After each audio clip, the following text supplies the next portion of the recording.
राज्यातील 9 लाख बालकांना मोफत शिक्षण, 15 वर्षावरील आरटी अंमलबजावणीचे फलित, तर 7.89 लाख बालकांना 8वी पर्यंत मोफत शिक्षणाची संधी।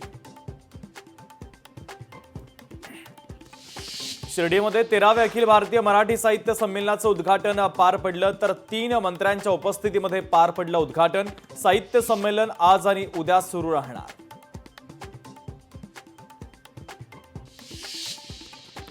छत्रपती संभाजीनगरमध्ये हिंदुत्ववादी संघटनेचे पदाधिकारी नजरकैद आहेत। औरंगजेबाच्या कबरीच्या वादानंतर पोलिसांची नजर, कबर उखडून टाकण्याच्या इशाऱ्यानंतर पोलीस अलर्ट।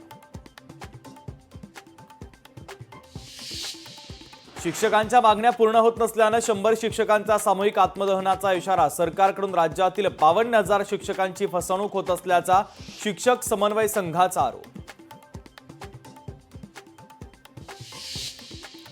तिरुपती मंदिरामध्ये फक्त हिंदूंनीच काम करावं, आंध्र प्रदेशचे मुख्यमंत्री चंद्राबाबू नायडू यांचं मोठं विधान। गोरेगावातील नव्याने बांधलेल्या वसाहतींची बिलं म्हाडानं थकवली। महापालिकेकडून इमारतींना 35 लाखांची पाण्याची बिलं थकीत असल्याच्या नोटिसा।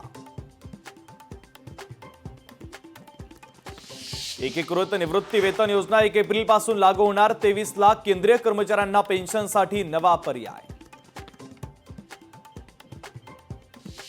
जिल्ह्यातील शहादा वन विभागाच्या ताब्यात असलेल्या लाकडांना आग, काटेरी झुडपं जाळण्याच्या नादात वन विभागाच्या परिसरात भडकली आग।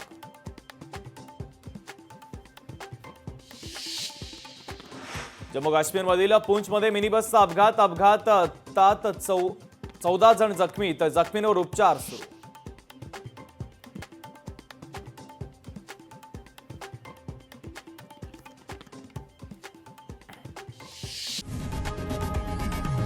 लोकशाही मराठी ऐका, पहा, जागरूक रहा।